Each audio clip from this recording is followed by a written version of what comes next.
One morning at breakfast, shortly after I met Mr. Schoaf, he asked me if he could see my current list of goals. He said, "Let me see your list of goals, and let's go over them and talk about them. Maybe that's the best way I can help you right now." And I said, "I don't have a list." He said, "Well, is it out in the car or at home somewhere?" I said, "No, sir. I don't have a list anywhere." He said, "Well, young man, that's where we better start." Then he added, "If you don't have a list of your goals, I can guess your bank balance within a few $100s, which he did, and that got my attention. I said, "You mean that if I had a list of goals, that would change my bank balance?" He said, "Drastically." That day I became a student of how to set goals, and sure enough, when I learned how, my whole life changed. My income, my bank account, my personality, my lifestyle, my accomplishments. So I'd like to share with you the best I have learned and practiced on goal setting. First of all, I'd like to say that we are all affected by 5 factors. The first is environment. The second is events. The third is knowledge. The fourth is results. And the fifth, and often overlooked factor that affects our lives is our view of the future, our dreams.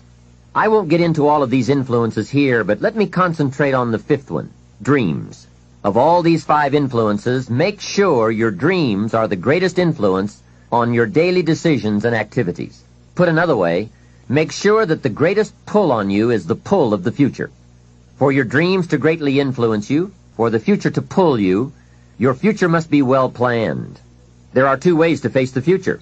One is with apprehension, the other with anticipation. Guess how many people face the future with apprehension? Why? They don't have it well designed. And without really thinking about it, they have probably bought someone else's view of how to live.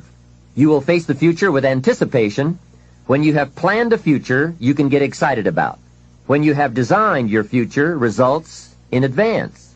In this way, the future will capture your imagination. It will exert an enormous influence on you.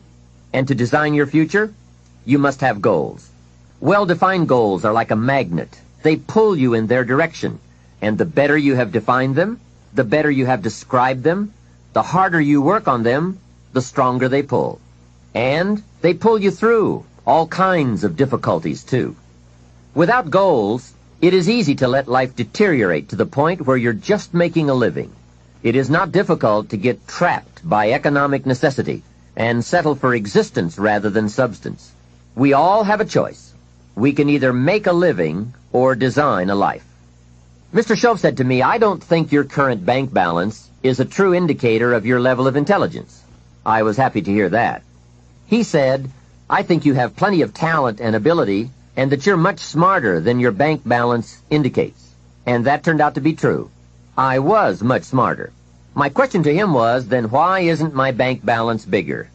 And he said, "You don't have enough reasons for accomplishing great things. If you had enough reasons, you could do incredible things. You have enough intelligence, but not enough reasons." That's the key, if you had enough reasons. In my years of study, I've also discovered this. Reasons come first, and answers come second. Life has a strange way of hiding all the answers and disclosing them only to people who have been inspired to look for them, who have reasons to look for them. Put another way, when you know what you want, and you want it badly enough, you will find ways to get it. The answers, the methods, the solutions will become evident to you. Hey, what if you had to be rich? Are there any books and tapes on the subject? The answer is yes. There are plenty of good ones. But if you don't have to be rich, you probably won't read the books or listen to the tapes. What drives us to find the answers is necessity. So work on your reasons first, answer second. Now, what are some of the reasons for doing well? It varies from person to person. I'm sure that if you did a little soul searching, you could come up with a fairly strong list of reasons why you want to accomplish great things. There are personal reasons, sometimes uniquely personal reasons. Some people do well for the recognition. Some do well because of the way it makes them feel. They love the feeling of being a winner.